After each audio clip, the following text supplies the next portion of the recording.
Саламатсыздар ма, құрметті оқырмандар? Бүгінгі бейнероликте ықтималдыққа қатысты бір есепті шығаратын боламыз. Сонымен ықтималдыққа бір есеп. Есептің шартын оқиық. Лотереяда әрбір 1000 билетке 25-30 шығады. Бір билеті бар адамның 30-қа шығуының ықтималдығы қандай? Жалпы ықтималдық деген не? Бізде дискретті жағдай, яғни мүмкін жағдайлар санын санауға болады. Бұндай дискретті жағдайда ықтималдық салыстырмалы жиілікке тең. Ал олай болса, ықтималдық дегеніміз салыстырмалы жиілік, ол мынандай бөлшекке, немесе мынадай қатынасқа тең. Бөлшектің бөлімінде n барлық мүмкін жағдайлар саны, ал m есептің шартын қанағаттандыратын қолайлы жағдайлар саны.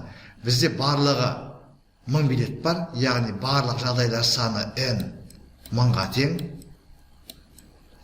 Ал есептің шартын қанағаттандыратын қолайлы жағдайлар саны m, ол 25-ке тең.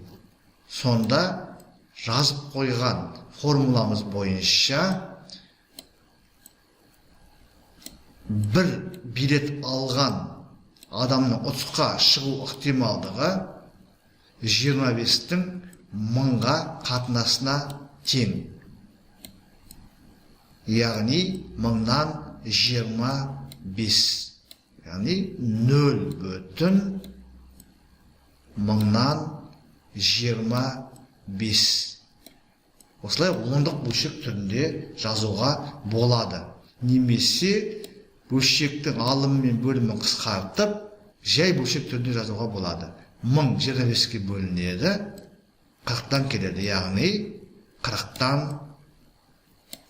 1 деген жауап аламыз. Сонымен есептің жауабы 0,1000-нан 25 немесе 40-тан 1.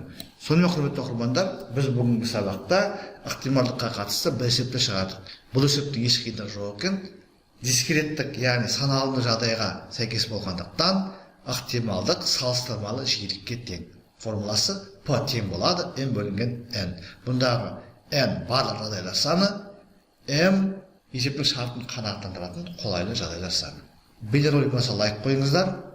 Каналға жазылмаған оқырмандар болса каналға жазылуды ұмытпаңыздар.